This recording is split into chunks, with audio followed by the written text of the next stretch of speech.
आपके साथ पलक शर्मा। वक्त हो गया है उत्तर प्रदेश उत्तराखंड की बड़ी खबरों का, तो आइए रुक करते हैं इन प्रमुख खबरों की ओर। जहां पहली खबर सीतापुर से है। थाना सांदना क्षेत्र अलीनगर गांव में महिला की शिकायत पर घर में हुई है की गई खुदाई और साथ ही पति की हत्या कर शव दफनाने का लगाया गया आरोप। प्रशासन, पुलिस और फोरेंसिक टीम ने की है जांच। खुदाई में अब तक नहीं मिला कोई भी शव या ठोस सबूत।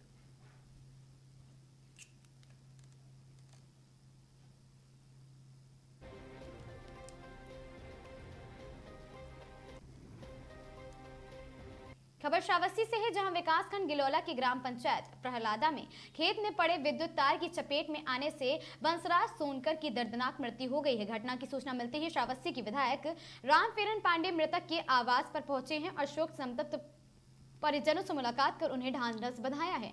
स्थानीय लोगों ने प्रशासन से मांग की है कि खुले पड़े विद्युत तारों की तत्काल व्यवस्था सुनिश्चित की जाए ताकि भविष्य में इस तरह की घटनाओं से लगातार बचा जा सके।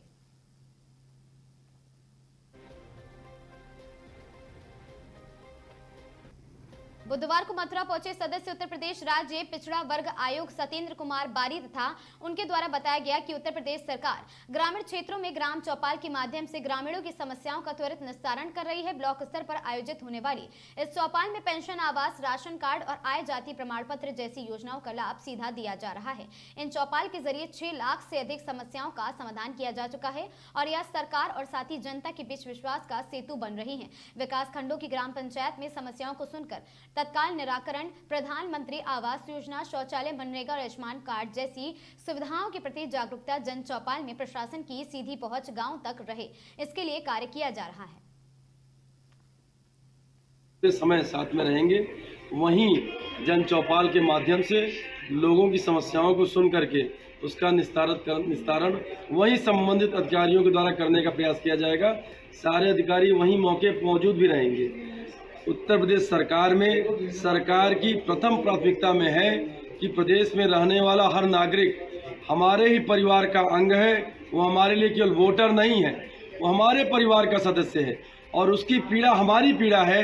इसके लिए माननीय योगी जी के नेतृत्व में सरकार के प्रतिनिधि के रूप में हम लोग गांव-गांव जा कर के एक एक घर जा कर के लोगों से वहीं उनकी समस्याओं को पूछ रहे हैं और वहीं उनकी समस्याओं को समाधान करने का प्रयास कर रहे हैं। पिछड़ा वर्ग के लिए अभी क्या कुछ योजनाएं आप ला रहे हैं या अभी तक संचालित हैं? पिछड़ा वर्ग कल्याण के लिए कई योजनाएं चलाई जा रही हैं, जिसमें सबसे महत्वपूर्ण योजना है, पावरफुल योजना है, जिसका आप लोगों को जानकारी होना चाहिए।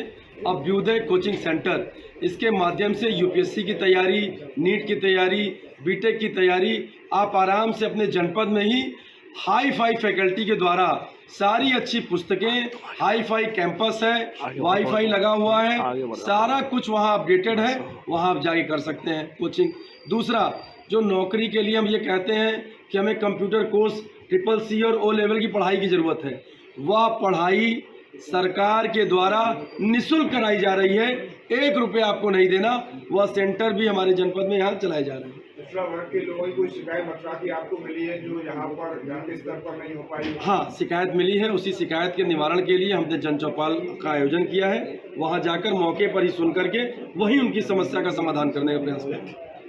अभी तक कितने मामले ऐसे आए हैं जो पिछड़ा वर्ग आयोग के माध्यम से सुलझाए गए हैं? उत्तर प्रदेश में आपने भ्रमण किया है। पिछड़ा वर्ग कल्याण आयोग के माध्यम से, आयोग की ताकत के माध्यम से मैंने जो अनुभव किया है कि आयोग से लगभग सारे अधिकारी भय खाते हैं।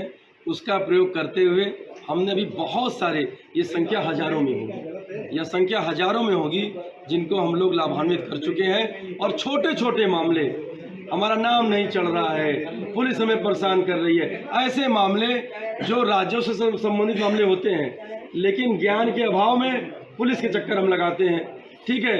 और छोटे छोटे मामलों में SDM के माध्यम से, तहसीलदार के माध्यम से, जमीन संबंधी बहुत मामले हमारे पास आते हैं। ऐसे मामले भी आए जो पिछड़ा वर्ग के लोग प्रताड़ित हो किसी वजह से। जमीन संबंधी कई मामले आते हैं। जैसे अभी मैं रास्ते में एक फ़ोन पर बात कर रहा था कि एक परिवार था, उसका बगल में जो धनाढ़ परिवार था, वह उसकी ज़मीन को कब्जा करने का प्रयास कर रहा था। तो हमने तुरंत तहसीलदार SDM महोदय को फ़ोन किया, तुरंत उसको मौके पर ही न्याय मिला। दूसरी सबसे बड़ी चीज़ ये है कि आयोग के माध्यम से कई ऐसे लोग, जैसे पेंशन हमने बहुत विकलांग सर्टिफिकेट हमने बहुत रिवाइज करवाया, बनवाया नहीं, रिवाइज करवाया। जैसे होता है ना कि मानक होता है कि इतना % नहीं होगा तो सुविधाएं नहीं मिलेंगी, वो हमने रिवाइज करवाया। ऐसे कई योजनाएं हैं जो जन चौपाल का लाभ आदमी को वास्तव में मिला, ये मैंने अनुभव किया, इसीलिए लगातार प्रवास करके जन चौपाल कर रहे हैं। अच्छा, एक मथुरा में समस्या है कि धनगर समाज का मामला उठता है, बताया है कि ओबीसी में या तो एससी के प्रमाण पत्रों की मांग करते हैं, तमाम आंदोलन धनगर समाज के लोग करते हैं। इस आयोग, आपके आयोग में दर्ज है धनगर समाज का तो जाति हमारे ख्याल से पिछड़ा वर्ग, पिछड़ा एससी में नहीं है, एससी में है वो, ठीक है, तो उसके बारे में मैं बता नहीं सकता हूँ। एससी में है कुछ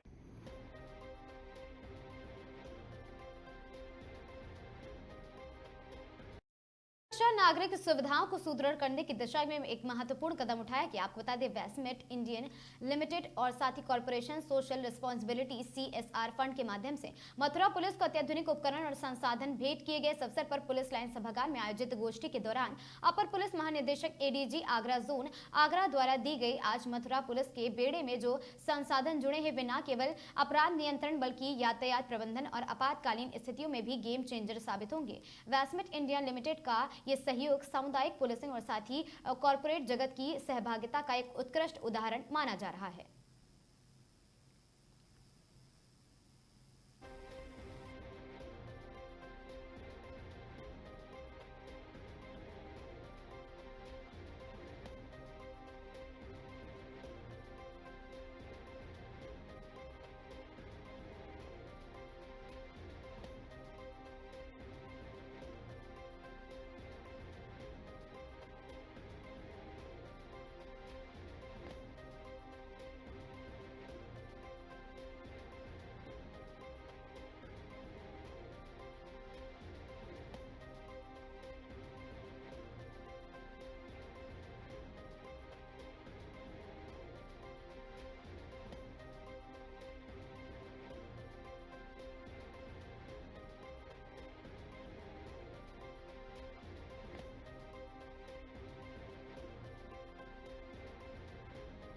वहाँ पर लॉन्च किया है। आज का दिन मथुरा जनपदीय पुलिस के लिए एक बहुत ही सौभाग्यशाली दिन है। आज यहाँ पर वैकमेट इंडिया मथुरा में जो फैक्ट्री है उनके द्वारा कॉर्पोरेट सोशल रिस्पांसिबिलिटी के तहत एक फायर टेंडर और एक क्रेन और एक CCTV के लिए CCTV विद कमांड सेंटर यहाँ पर उन्होंने कॉर्पोरेट सोशल रिस्पांसिबिलिटी के तहत मथुरा पुलिस को दिया है। मथुरा पुलिस का निश्चित रूप से ये एक इंफ्रास्ट्रक्चरल डेवलपमेंट की ओर एक बढ़ता हुआ कदम है और फायर टेंडर और जो क्रेन है हमारे हाईवे जो एक्सप्रेसवेज हैं उन पर बहुत उपयोगी साबित होगा। अमूमन यहाँ पर एक्सीडेंट की दशा में फायर टेंडर और क्रेन्स की आवश्यकता पड़ती है ताकि रोड को क्लियर किया जा सके और मौके पर यदि कोई भी आपातकालीन स्थिति पैदा हो तो फायर टेंडर उस पर काम कर सके। तो ये दोनों ही इक्विपमेंट्स हमारे लिए बहुत ही उपयोगी साबित होंगे और इसके लिए हम वैकमेट इंडिया लिमिटेड उनके डायरेक्टर्स श्री राहुल और श्री नितिन और उनके पिताश्री श्री आर्यन अग्रवाल सभी को अपना हृदय से धन्यवाद देते हैं।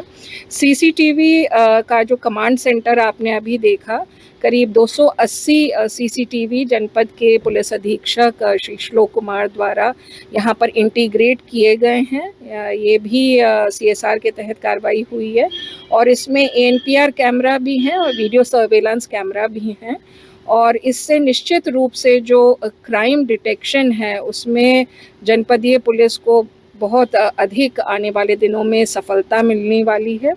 और CP+ द्वारा ये पूरा सिस्टम यहाँ पे इंस्टॉल किया गया है, इसमें AMC भी शामिल किया गया है और निश्चित रूप से जो ट्रैफिक वायलेशंस होते हैं उनको हम यहाँ पे अच्छे से डिटेक्ट कर सकेंगे।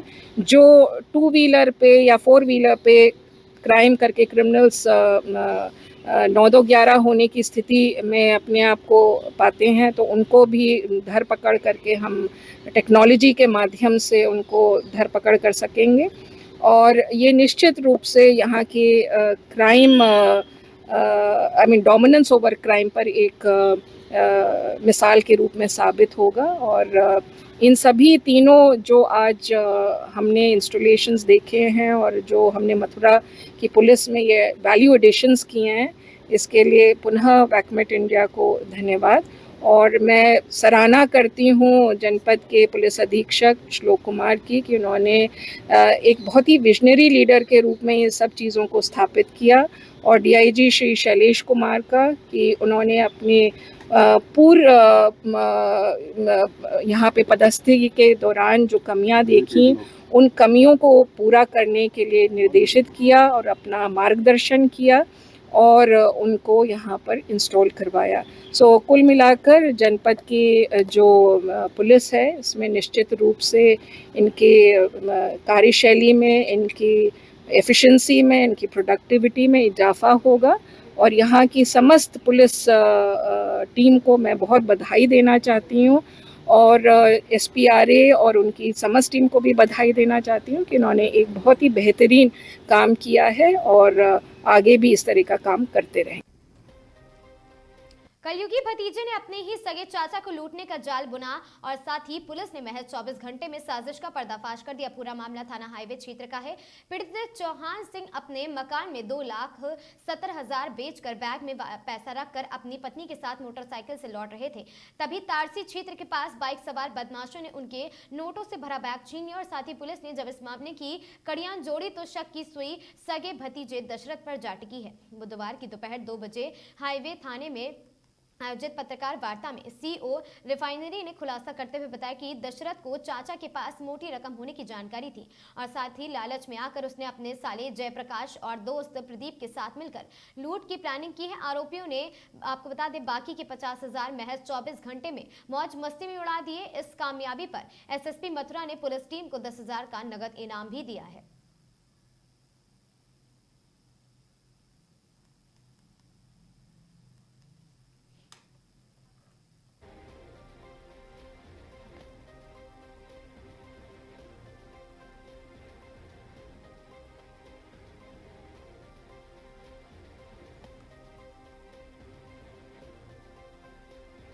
क्या था पूरा मामला? कल दिनांक 5/5/2026 को भरतपुर रोड पे चौहान सिंह व उनकी पत्नी सुशीला भरतपुर से लौट रहे थे। ये बेनामा करके लौट रहे थे। अपने भाई वीरेंद्र पर इन्होंने बेनामा किया था। एक मकान था।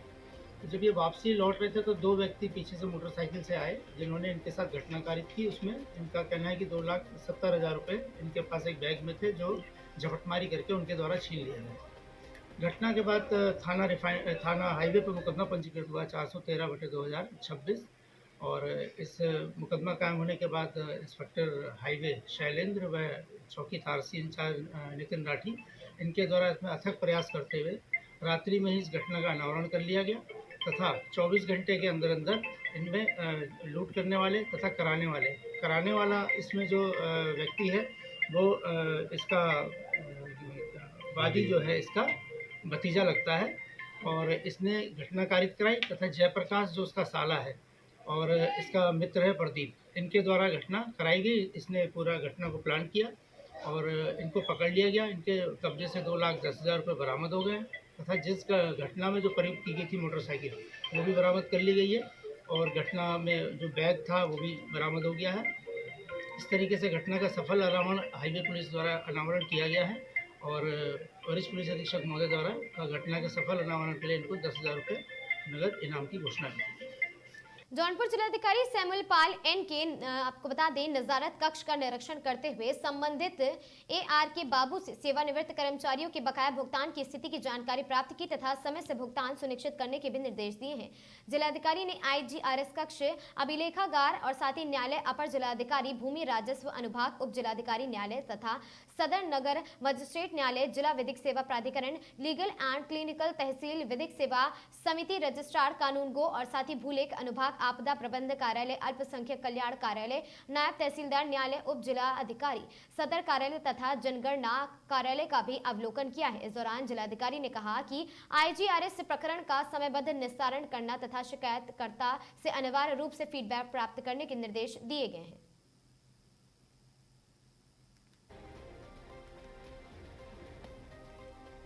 सीतापुर से खबर है, जहां बैंक का कर्ज न चुकाने पर प्रशासन की बड़ी कार्रवाई। 10.51 लाख की बकाया राशि जमा न करने पर बाघ को किया गया कुर्क। नायब तहसीलदार विवेक तिवारी की मौजूदगी में हुई कार्रवाई। बार बार नोटिस के बावजूद नहीं किया गया था भुगतान। राजस्व टीम ने मौके पर पहुंचकर पूरी की कानूनी प्रक्रिया। प्रशासन का सख्त निर्देश, बकाया वसूली में नहीं बरती जाएगी कोई भी ढिलाई।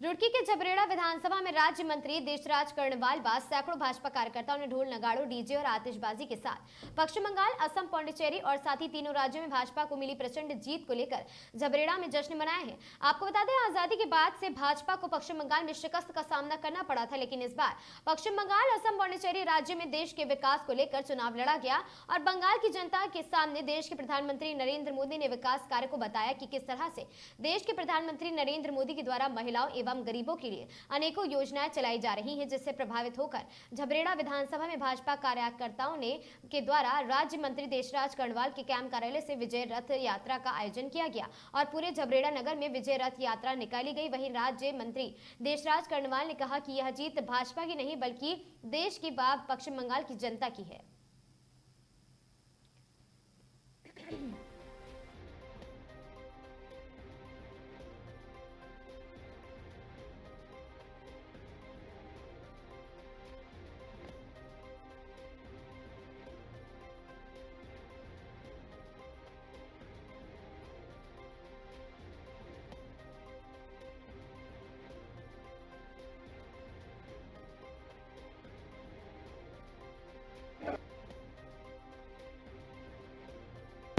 एक ऐतिहासिक जीत, उसकी खुशी में ये विजय यात्रा का शुभारंभ यहाँ से होगा मेरे शिविर कार्यालय से, और मेन बाजार, जवान चौक, शिव चौक, रविदास मंदिर, अंबेडकर स्टेचू पर आकर के, अंबेडकर चौक पर आकर के इसका समापन होगा। ये ऐतिहासिक जीत जो हुई है बंगाल और 3 राज्य हमारे पश्चिमी बंगाल, असम, पांडिचेरी, उस जीत की खुशी में ये आज हमने विजय यात्रा रखी है। देखिए, जो लोकतंत्र की हत्या विपक्ष लगातार, कांग्रेस पहले, अब ममता जी इस्तीफा नहीं दूंगी, ये क्या है? आखिर ये क्या है? क्यों? ये जनता की जीत है, ये बंगाल की जीत है। उनकी तानाशाही रवैया से, उनका जो राष्ट्र सुरक्षित नहीं था बंगाल के कारण, कभी भी विदेशी ताकतें उन रास्तों से, जो हमारे रास्ते थे, उनसे आ सकती थी। इसलिए वहाँ की जनता ने घुसपैठ को रोकने के लिए, बाहरी घुसपैठ को रोकने के लिए और प्रजातांत्रिक शासन प्रणाली को, लोकतंत्र स्थापित करने के लिए वहाँ पर जो है भारतीय जनता पार्टी का राज स्थापित किया है। वास्तव में ये बात सही है, क्योंकि उनकी जितनी सीटें आई हैं वो भी ऐतिहासिक है। इसलिए वो कह रही हैं कि इतनी सीटें भी उनकी नहीं आनी चाहिए थी, लेकिन एक तरफा जो पर्टिकुलर किसी समाज को वो टारगेट कर रही थी, वहाँ से उनकी सीट नहीं आई, और जिनके समर्थन में खड़ी थी वहाँ से कुछ सीटें आई हैं, उनकी इतनी सीट भी नहीं आनी थी। इसलिए वो मानती है कि आज भी मैं हारी नहीं हूँ। 15 साल तक का देखिए, जो आरोप लगाया है, पिछली बार हमारी प्रचंड बहुमत की सरकार थी, इस बार हमारी एनडीए की सरकार है, और तब भागलपुर जिले के इसीपुर थाना क्षेत्र अंतर्गत पीरपैती के रिफातपुर ग्राम में प्रेम प्रसंग का एक मामला उस वक्त हिंसक रूप ले बैठा है जब प्रेमिका से मिलने पहुंचे एक युवक को ग्रामीणों ने पकड़ लिया और उसकी जमकर पिटाई कर दी। घटना के संबंध में बताया जा रहा कि मोहम्मद मेहरबान का गांव के ही एक लड़की से प्रेम प्रसंग चल रहा था और दोनों चोरी छिपे मिला करते थे। इसी क्रम में लड़की घर से शौच जाने के बहाने खेत की ओर आई, जहाँ वह अपने प्रेमी से बातचीत कर रही थी। इसी दौरान लड़की की बहन की नजर दोनों पर पड़ गई और बहन ने शोर मचाना शुरू कर दिया, जिसके बाद मौके पर ग्रामीणों की भीड़ जुट गई है। और साथ ही आपको बता दें, पुलिस ने युवक और युवती दोनों को पूछताछ के लिए अपने साथ थाने ले आई है। फिलहाल पुलिस पूरे मामले की जांच में जुटी है। मैंने बाथरूम गया था बिहार, मेरे घर में बाथरूम नहीं, बिहार गया था, बात कर रहा था ये दोनों, उधर से हम भी गए उसके पीछे पीछे। ये दोनों बात करते करते आ रहा था। वो मोबाइल हम हाथ में देखे, हम मेरे बहन को हम पकड़ लिए कि किसका मोबाइल है, तुम्हारे पास मोबाइल कहाँ से आया? तो कुछ नहीं बोली, पीछे मोबाइल घुसिया ली, छिपा ली मतलब। तो हम रखे मोबाइल हाथ में छीन के, इधर से मिस कॉल मारा, इधर से ही मिस कॉल मारा।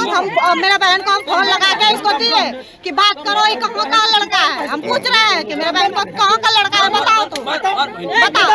ये बोला कि हम बगीचा में है, फ्री फायर खेल रहा है। मेरे घर में इसका घर है इधर, मेरे घर के पास में फ्री फायर खेल रहा था। बस फोन करके इधर बुला लिया बगीचा में। भागलपुर के दीपनगर में एक सराहनीय पहल देखने को मिली है, जहां जन्मोत्सव के खास मौके पर मानव सेवा से उसको जोड़ते हुए एक दिवसीय स्वैच्छिक रक्तदान शिविर का आयोजन किया गया। दीपनगर स्थित समाज सेवी कमल जायसवाल के आवास पर रक्तदान महादान जन्मोत्सव स्पेशल के तहत इस शिविर का आयोजन किया गया। ये विशेष अभियान रेलवे कर्मचारी पंकज रजक की पुत्री शानवीश्री के प्रथम वर्षगांठ के अवसर पर किया गया है, जिससे सेवा और समर्पण का रूप दिया गया। आपको बता दें, शिविर का संचालन जवाहरलाल नेहरू चिकित्सा महाविद्यालय एवं अस्पताल की ओर से डॉक्टरों की देखरेख में लगाया गया। वहीं वी केयर संस्थान ने भी इसमें सक्रिय योगदान दिया है। आयोजन में कहा कि रक्तदान महादान है, इसमें हम कई लोगों की जान बचा सकते हैं, सभी लोगों को आगे आकर इसमें भाग लेना चाहिए। कार्यक्रम में समाज सेवी कमल जायसवाल, सुमन सिंह सहित कई गणमान्य और सामाजिक प्रबुद्ध जन लोग भी यहाँ पर शामिल रहे। और उस अवसर पर इस व्यक्ति ने रक्तदान का आज जो है यह महादान का आयोजन किया है, जिसमें अभी तक 14 व्यक्ति के द्वारा ब्लड डोनेशन का काम किया गया और जिसमें बी केयर के लोग, डॉक्टर मनोज हमारे बगल में हैं, सुमन सिंह हैं और जो ब्लड डोनर के रूप में जो हमारे बीच में अभी जो लोग आए हैं, पंकज रजक जो स्वयं अपनी बेटी का जन्मदिन के अवसर पर ब्लड डोनेशन का कैंप करा रहे हैं, उन्होंने पहला डोनेशन स्वयं किया। निशांत नयन जी ने किया, सुधांशु कुमार, मृत्युंजय कुमार, सुमंजय झा, राकेश कुमार, मिथिलेश कुमार, राकेश कुमार सिंह, साकिर उद्दीन, डब्लू जायसवाल, पिंकी कुमारी, आलोक कुमार सिंह और कुंदन सिंह, इन तमाम लोगों ने अभी ब्लड डोनेशन किया। और मैं यहाँ से आपके चैनल के माध्यम से Jawaharlal Nehru medical college hospitals के जो डॉक्टर्स यहाँ पर आए हुए हैं, डॉक्टर सुरकांत जी, हमारे सैयद नूर शम्स जी और काफी लोग मेडिकल कॉलेज से भी लोग आए हैं।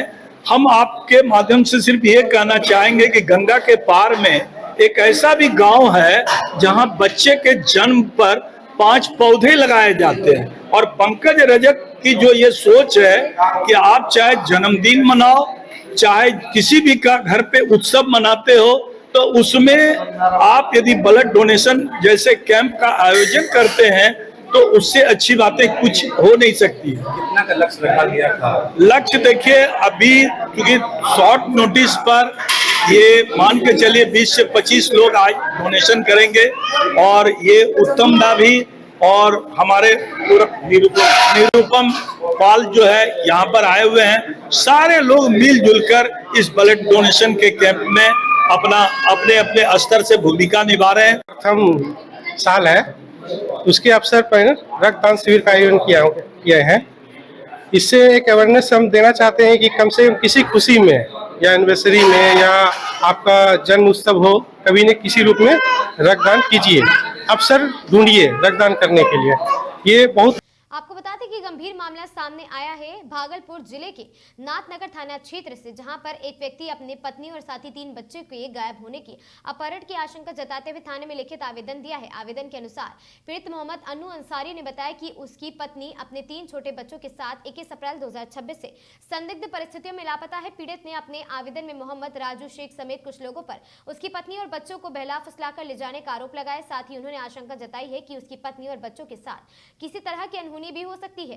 पीड़ित ने पुलिस प्रशासन से मामले में तुरंत कार्रवाई करते हुए पत्नी और बच्चे की बरामदगी तथा नामजद आरोपियों के ऊपर सख्त कार्रवाई की मांग भी की है। गई है और जाने के क्रम में जो है मालूम पड़ा कि जो है वो अपने दोस्त के यहाँ गई है। तो हम तो दोस्त से पूछें कि आप बताइए वहाँ पर आई है, वो बोला कि नहीं हम नहीं आए, यहाँ आवे नहीं किया। उसको शौहर से पूछें, अनवर से, उसकी बीवी रहीमा है, पेशेवर अनवर से पूछें, वो ये बोला कि नहीं मेरे यहाँ नहीं है। जब पता करने के बाद मालूम हुआ कि वो वहाँ गई है, जो अपना बच्चे का अपनी बीवी का फ़ोटो उसके अगल बगल ले गए तो बताया कि मैं यहाँ आई थी, मगर एक दिन यहाँ रही है, खाइश पीस है, सुबह यहाँ से चली गई है। तो सुबह जो गई है यहाँ से तो किसी के साथ में गई है। किसके साथ गई है? वो एक मौलवी साहब है, उनके साथ में गई है। वो बता रहा है, ये रहीमा बता रही है, बताने रही थी। जब थाने पे जाने के बाद दरोगा साहब हनीफ साहब पूछे उससे, नहीं बताया। जब घर पे उसका मोबाइल जब्त कर किया गया तो घर पे आए वो, तो उनके जो मेरी पत्नी है उनके भाई जो है नैयर, उनको बता रहे हैं कि नहीं वो आदमी जो है असवनपुर का है। ये बात इंस्पेक्टर साहब गुप्त। क्या लगता है कहाँ गई होगी? ये तो अब जो है बताएंगे, इंस्पेक्टर साहब बताएंगे, पुलिस बताएंगे, प्रशासन ने बताएंगे। हमको आश्वासन दिया गया है कि आप स्थिर रहिए। आपको कितना दिन से गायब है? ये 15-20 दिन हो 15-20 दिन गायब है। क्या लगता है किसी के साथ भाग गई है क्या? नहीं, हमको ऐसा नहीं लगता है। गुस्से में गई है, किसी के साथ भागेगी नहीं। गुस्से में गई है, हमको ये भी डर है। ये औरत जो है रहीमा है, ये बिल्कुल चालू औरत है। ये मेरे बच्चे के साथ में कुछ भी कर सकती है। डर लग रहा है? हाँ सर। नज़दीकी थाना क्या बोला है? आश्वासन दिए हैं सर कि जो है आपका कार्रवाई हो रहा है। ऐसे बताएं सर। क्या नाम थे बीवी का, बच्चे का? बीबी रहमती। बच्चे लोग का? बच्चे का नाम, बड़े बच्चे का नाम जो है मोहम्मद सरताज नाम है, छोटे बच्चे का नाम मोहम्मद अदनान है। मेरी बच्ची का नाम बीबी सिमरन है, बीबी सिमरन उर्फ सुन्नती। आप पति है उनके? क्या नाम है आपका? मोहम्मद अन्नू अंसारी। कहाँ घर हो आपका? कस्बा चंपानगढ़। भागलपुर के तिलका मांझी भागलपुर विश्वविद्यालय में एक छात्र ने प्रशासनिक लापरवाही के खिलाफ मोर्चा खोल दिया है। रजिस्ट्रेशन नंबर जारी नहीं होने से परेशान छात्र ने विश्वविद्यालय से प्रशासनिक भवन के मुख्य द्वार पर आमरण अनशन शुरू कर दिए है और साथ ही जो कि सत्र 2022 से 25 का छात्र है उसने आरोप लगाया। आपको बता दें, सोनू कुमार ने आरोप लगाया कि विश्वविद्यालय द्वारा उसकी रजिस्ट्रेशन नंबर अब तक जारी नहीं किया गया है। इस वजह से वह जरूरी शैक्षणिक दस्तावेज प्राप्त नहीं कर पा रहा और उसका नामांकन भी बाधित हो गया। छात्र ने बताया कि इस संबंध में उसने 21 अप्रैल 2000 आपको बता दें कि उसने 21 अप्रैल और साथ ही 28 अप्रैल 2026 को परीक्षा नियंत्रक को आवेदन देकर अपनी समस्या से अवगत कराया था, लेकिन अब तक कोई कार्रवाई नहीं की गई है। फिलहाल इस मामले को लेकर विश्वविद्यालय प्रशासन की ओर से कोई भी आधिकारिक प्रतिक्रिया सामने नहीं आई है।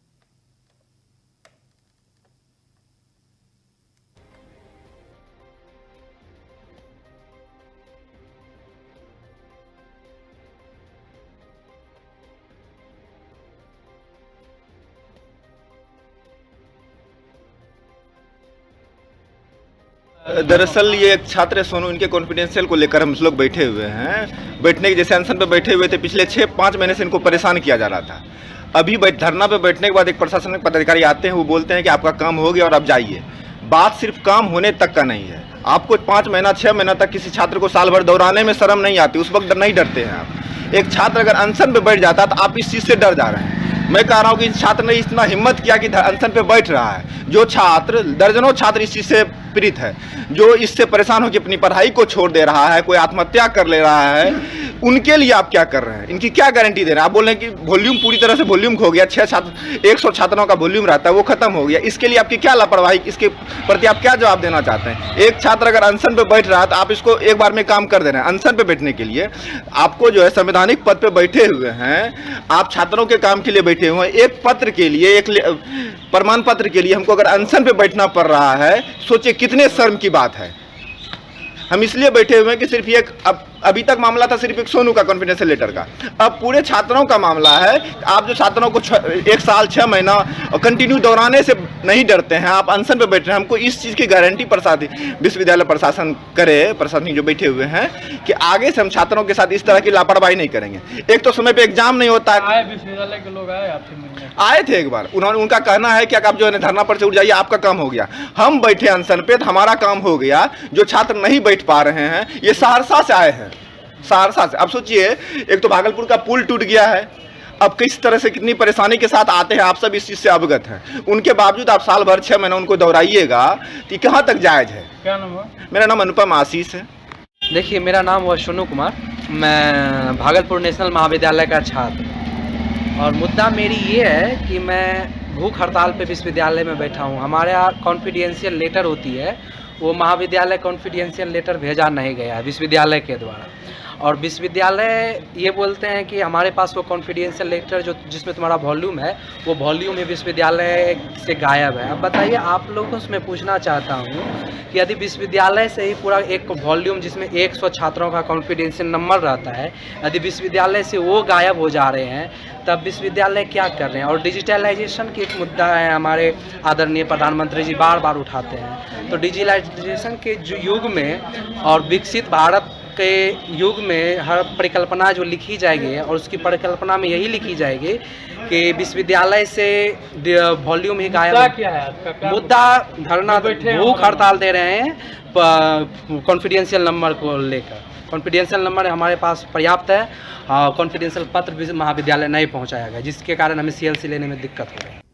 पश्चिम बंगाल, असम और पौंडीचेरी में भारतीय जनता पार्टी की जीत की खबर मिलते ही शेरघाटी में कार्यकर्ताओं का उत्साह चरम पर पहुंच गया। शहर के विभिन्न हिस्सों में खुशी का माहौल देखने को मिला। दोपहर बाद से ही कार्यकर्ता हाथों में पार्टी के झंडे और बैनर लेकर चौक पर जुटने लगे। जैसे ही भीड़ बढ़ती गई वैसे वैसे महिलाओं भी और साथ ही माहौल भी और भी जोशीला होता गया। भारत माता की जय और वंदे मातरम के नारों से पूरा इलाका गूंज उठा और इस खास मौके पर पश्चिम बंगाल की प्रसिद्ध मिठाई रसगुल्ला का विशेष वितरण किया गया, जो आकर्षण का केंद्र रहा। स्थानीय क्षेत्र लोगों ने भी जश्न में बढ़ चढ़कर हिस्सा लिया है। कार्यक्रम को संबोधित करते हुए भाजपा जिलाध्यक्ष प्रेम प्रकाश उर्फ चिंटू सिंह ने कहा कि ये जीत प्रधानमंत्री के नेतृत्व, संगठन की मजबूती, रणनीति और जनता के अटूट विश्वास का परिणाम है।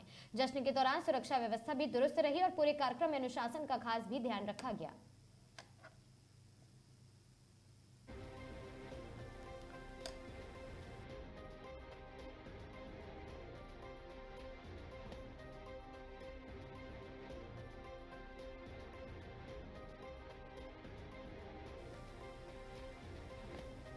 सहरसा जिले के सोनवर्षा राज प्रखंड काशनगर थाना क्षेत्र अंतर्गत भस्सी दरगाह के समीप दो मोटरसाइकिलों की आमने सामने टक्कर हो गई है। आपको बता दें, घटना की सूचना मिलते ही डायल 112 की टीम पुलिस मौके पर पहुंची और राहत कार्य शुरू कर दिया। इलाज के दौरान 2 लोगों की मौत हो गई है, जबकि एक व्यक्ति की हालत नाजुक बताई जा रही है और देखते हुए इसे बेहतर इलाज के लिए सदर अस्पताल सहरसा रेफर किया गया है। मृतकों में एक की पहचान नगर पंचायत सोनवर्षा निवासी सुनील स्वर्णकार के रूप में हुई है, जबकि अन्य की पहचान खबर लिखे जाने तक नहीं हो सकी। पुलिस मामले की जांच में लगातार जुटी है।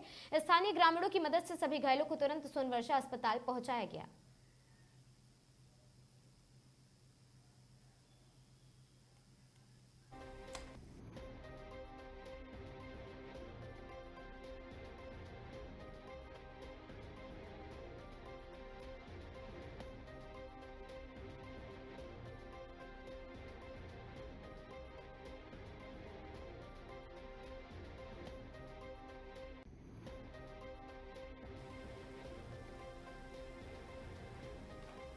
कोटा मेडिकल कॉलेज अस्पताल में लिफ्ट अचानक खराब हो जाने से लिफ्ट अचानक खराब हो गई और साथ ही विधायक संदीप वर्मा व प्रिंसिपल नीलेश जैन सहित अन्य डॉक्टर उसमें फंस गए। सूचना पर टीम को बुलाकर लिफ्ट को ठीक कराया गया, तब जाकर सब बाहर आ सके। बुधवार दोपहर 12 बजे करीबन विधायक संदीप शर्मा, मेडिकल कॉलेज के प्रिंसिपल नीलेश जैन व अन्य डॉक्टर प्रसूता और साथ ही महिलाओं के हाल देखने गए और इस दौरान लिफ्ट से आने पर लिफ्ट खराब होकर रुक गई और ऐसे में सबकी जान हलक में आ गई। आनन फानन में टीम को बुलाकर लिफ्ट ठीक कराई गई।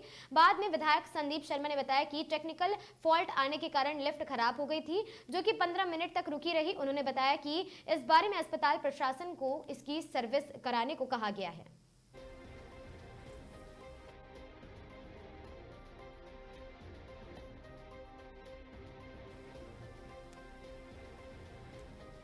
विज्ञान नगर स्थित श्री मंगलम चमत्कारी धाम हनुमान सेवा समिति में मंगलमय द्वारा भगवान नर्मदेश्वर स्थापना, शिव पार्वती विवाह और साथ ही महोत्सव, भव्य पचकुंडीय महायज्ञ एवं 108 श्रीमद् भागवत मूल पाठ के साथ श्रीमद् भागवत कथा का भव्य आयोजन प्रारंभ हो रहा है और साथ ही कार्यक्रम की शुरुआत 6 मई 2026 को विनायक स्थापना के साथ हुई है। समिति के महंत पंडित अशोक तिवारी ने जानकारी देते हुए बताया कि यह धार्मिक आयोजन 15 मई 2026 तक विभिन्न कार्यक्रमों के साथ जारी रहेगा। आयोजन के तहत 7 मई को भव्य कलश यात्रा निकाली जाएगी, जिसमें लगभग 3001 कलश शामिल होंगे। कलश यात्रा 7 मई को दोपहर 2 बजे PNT कॉलोनी में प्रारंभ होकर शहर के प्रमुख मार्गों और साथ ही कॉमर्स कॉलेज, हरमीत मेडिकल और साथ ही दिनेश गैस, ब्रजवासी मिष्ठान भंडार और जनता डेयरी होते हुए श्री मंगलमय चमत्कारी धाम पहुंचेगी। और इसमें क्या योगदान रहेगा वहाँ पर गर्मी में? गर्मी में आने वालों के लिए पूरी छांव वगैरह की व्यवस्था रहेगी उनको पीने के लिए शीतल जल छाछ वगैरह की सब जगह व्यवस्था रहेगी। और ये जो भगवान की कृपा हो रही है तो देखना मौसम भी कल बहुत अच्छा रहेगा। रेखा लखेरा। क्या रहेगा वहाँ पर? कथा होने वाली है जो चमत्कारी मंदिर विज्ञाननगर में कल कलश यात्रा का बहुत भव्य आयोजन है, जिसमें 5100 महिलाएं भाग लेंगी। जो कोटा शहर पुलिस ने अवैध जुआ सट्टा गतिविधियों के खिलाफ बड़ी कार्रवाई करते हुए मकान के अंदर जुआ खिलवाने वाले 2 आरोपियों को गिरफ्तार कर लिया। पुलिस अधीक्षक कोटा शहर तेजस्विनी गौतम के निर्देशन में अवैध गतिविधियों पर लगातार कार्रवाई की जा रही है। अतिरिक्त पुलिस अधीक्षक दिलीप सैनी व वृत्ताधिकारी केंद्रीय वृत्त सुपरविजन में थाना नयापुरा पुलिस टीम ने कार्रवाई की है। थाना अधिकारी विनोद कुमार के नेतृत्व में गठित पुलिस टीम ने नहर कॉलोनी क्षेत्र से एक मकान पर दबिश दी है, जहां जुआ संचालित किया जा रहा था। पुलिस ने मौके से 2 व्यक्तियों को गिरफ्तार कर उनके कब्जे से 71,800 रुपए नगद राशि जब्त की है। सुनील विजय उम्र 60 वर्षीय निवासी बालाजी टाउन सेकंड बोरखेड़ा और रोड कोटा का निवासी है। सरफराज खान 29 वर्षीय निवासी नहर कॉलोनी थाना बताया जा रहा।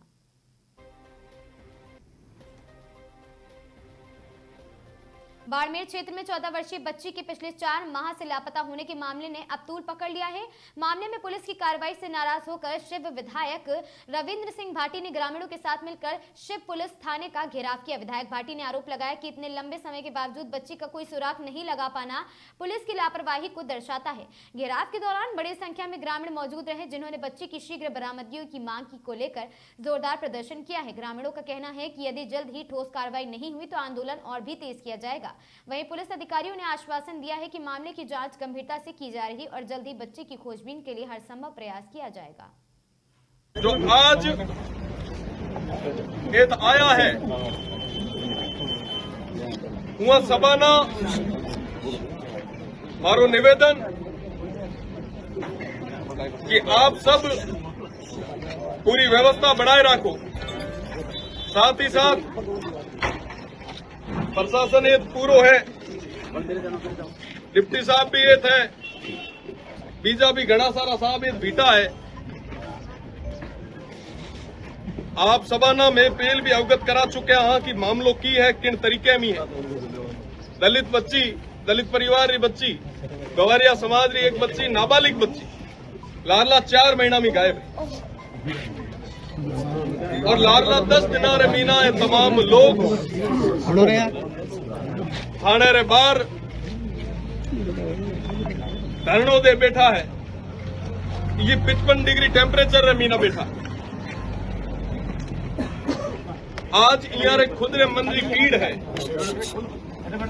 गवारिया समाज रा तमाम जो लोग हैं आज यहाँ री नाबालिग बच्ची गायब हुई। अगर कोई मोटे अफसर री, अगर कोई मोटे आदमी रो, कोई परिवार रो, जे कोई पशु भी गायब हुए तो पूरा प्रशासन जो है वो रोड माथे आ जाएगा। आज तारीख रे मीना एक परिवार री बच्ची 4 महीना में गायब है, पर अबार तक भी प्रशासन जो है वो खाली हाथ में। ताड़े रे कोनी ये शर्म री बात है कि 4 महीना में अजा तक यहाँ रे गोटे कोई तरीके रे सबूत हाथ को नहीं आए। मैं अजा तक हमेशा वहां प्रयास करियो कि शांतिपूर्ण तरीके में सब चीजें हुए। जानियो कि सब गवारिया समाज को एकलो है, यहाँ रो भेड़ो आ है कौन, यहाँ री बात कौन कर है, बात कौन सुन है। पर मारो तमाम जो जिम्मेदार लोग जो को माना सुना पड़ा हुआ में मारो निवेदन है कि ए एकला कोनी यहाँ लोगारी बदौलत में यहाँ और जेठ के यहाँ ना जरूरत रहे पहली पंक्ति रे मीना में खड़ा मिल। 4 महीना में नाबालिग बच्ची गायब है।